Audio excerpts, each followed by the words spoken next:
Alright, everybody. Gomer's Knife Shop. Here's a little bit of an update for you guys. Um, hadn't been out in the shop very much. Summertime has been very full swing. It's after the 4th of July now, and um, things are starting to ramp up. Kids are getting ready to go back to school. Trying to get in the last little bit of camping. Been particularly busy.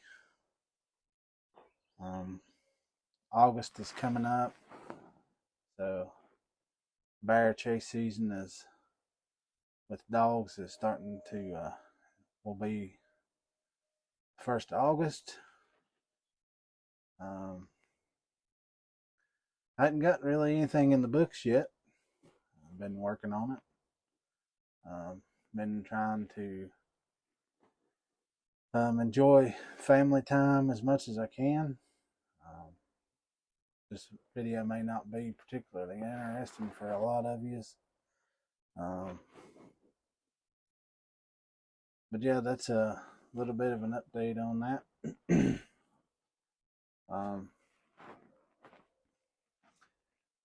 This is a knife I'm currently working on. Rather large bushcraft knife. I'm kind of waiting right now because I'm waiting on some handle material for that. So we're just in a wait here and see what happens phase. I do have another update for you guys. This here is, of course, my Gerber multi-tool.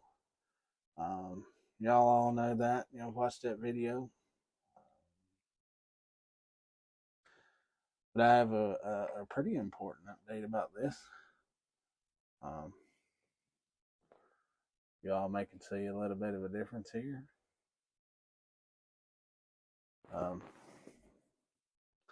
I was using these pliers at work one day, and lo and behold, they broke.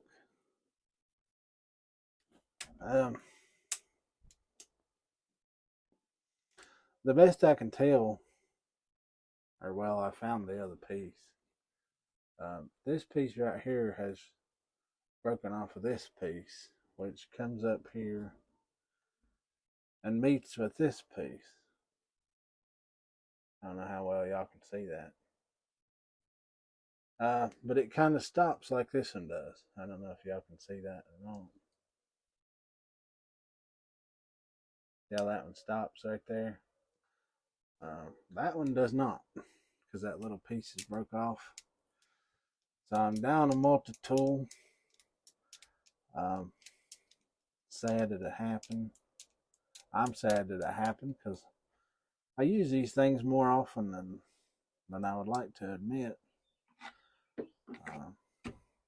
Just for the ease of not having to dig through my locker at work for a pair of pliers or a screwdriver, anything that I would need in this multi-tool. That's kind of made me sad. This thing's broke.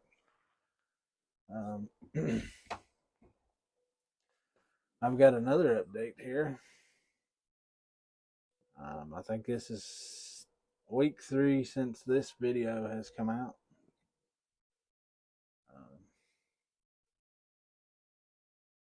As y'all can see,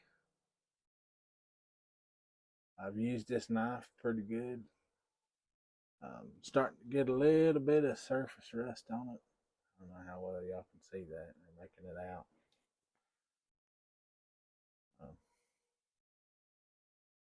There you go, maybe. I'm trying a little bit of a different microphone setup today too, so If it seems like I'm screaming, I'm sorry. Um,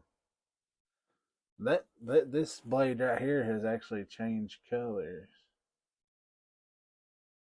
I've actually not really used this blade very much. I use the Warncliffe blade. Y'all can see it's got starting to get a little bit of rust on the blade. This is the carbon steel version of that. I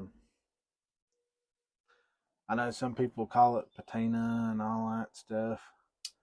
But yeah, it's been a very enjoyable knife to use. I was actually surprised at it. They have put out a pretty decent product. The only thing that I found really that really kind of irks me a lot is you had to sharpen this thing quite often. Actually, it's of course it is cheaper carbon steel. I think it's the T10. It's off brand of the or off version of 1095. I'm sure it's lacking a whole lot of things in it to make it the T10. And I'll tell you, Rough Rider has probably sold a lot of these knives. But for the price, I'm pretty satisfied with it. It's proved to be a pretty decent beater knife. Cutting anything and everything, if you were to want to say it that way. And I probably use it a whole lot more on things that I shouldn't use. But that's part of the testing. Uh, to kind of vet a knife before I'll actually use it. And I find that I'm still carrying the old Kershaw too because I sharpen it about half of what I do this Rough Rider. Some people, I know Georgia Adventure. I know he carries 2-3 pocket knives a day. I carry 2 right now, just because if this one fails, I've got to back up. If I need a really sharp point, of course this one's got a sharp point, but if I need a really sharp point, I'll grab out my Kershaw. And they kind of look almost identical in a way. Let's zoom in just a little bit here. They do almost look identical in a sense. I know Ken Onion designed this Kershaw. Right there is Ken Onion design. So this is kind of a Warncliffe style blade that he's put out. Let's see. It's almost the same length as well. That's really weird. The Kershaw, well, they are actually this pretty close to the same length. The only difference is, well, there ain't really much of a difference. The T10 is a little wider, actually. They put a little bit more of a robust blade on here and ground it down. Of course, this is stainless steel and this is carbon steel. Quite a bit of a difference. You'd probably either bend this Rough Rider, or you might break it, but I would say it would probably bend. This Kershaw would probably break, if I was guessing.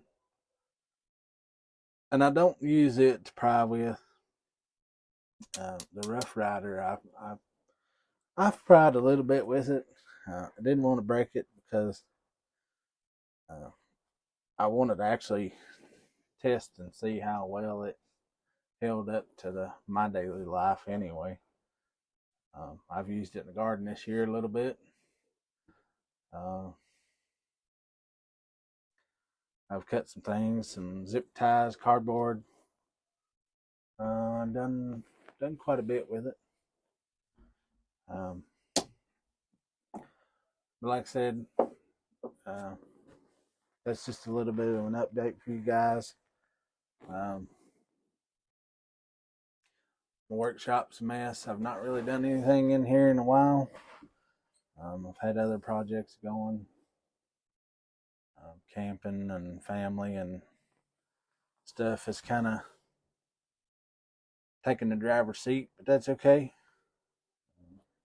It's not making me any money, so it's just a hobby. And that's what I kind of like. This one here. Now that's a pretty hefty knife. It's going to fit in your hand quite well. Making this for a friend of mine. And he's wanted some curly maple put on these. So I'm just going to hang out and wait on him to bring me some wood. And hopefully we'll get this video all tied up. Hopefully I'll make it in one go and one pass and see what happens. I have updated my maker's mark for just a CM on there. No, Gomer's not my real name. And I've also went and got some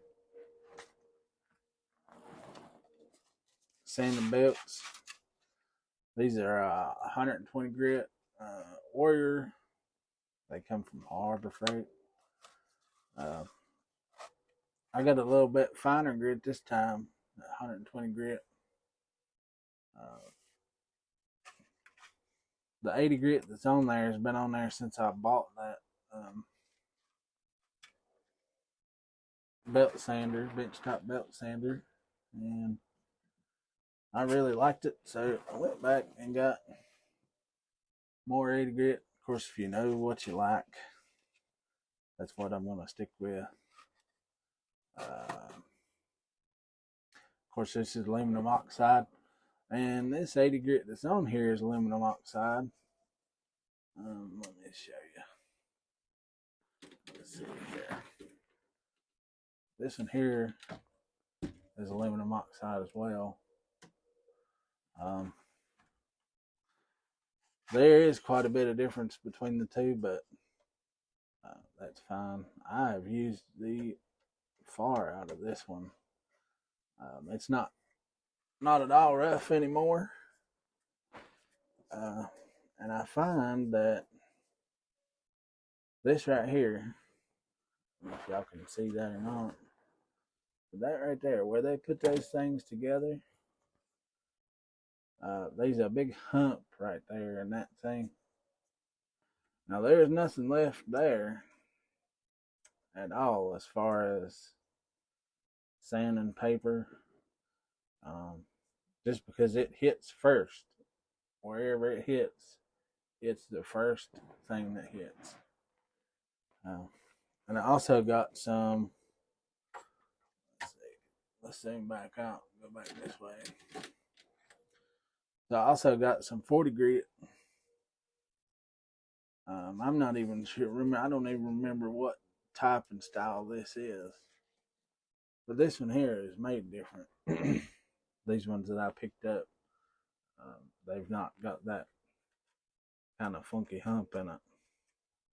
Now that may not be the case whenever I fire this thing up, but as far as that goes, yeah. So I guess that's about all I got for this episode. Just an update on what's going on, what's been going on. Why I hadn't uploaded in a while. But hopefully, like I said, I'll get that other bushcraft video up and going. I hadn't bought any knives lately. Hadn't really been anywhere to buy any or look at any or anything like that. So we'll just catch you guys on the flip side. Live life outdoors.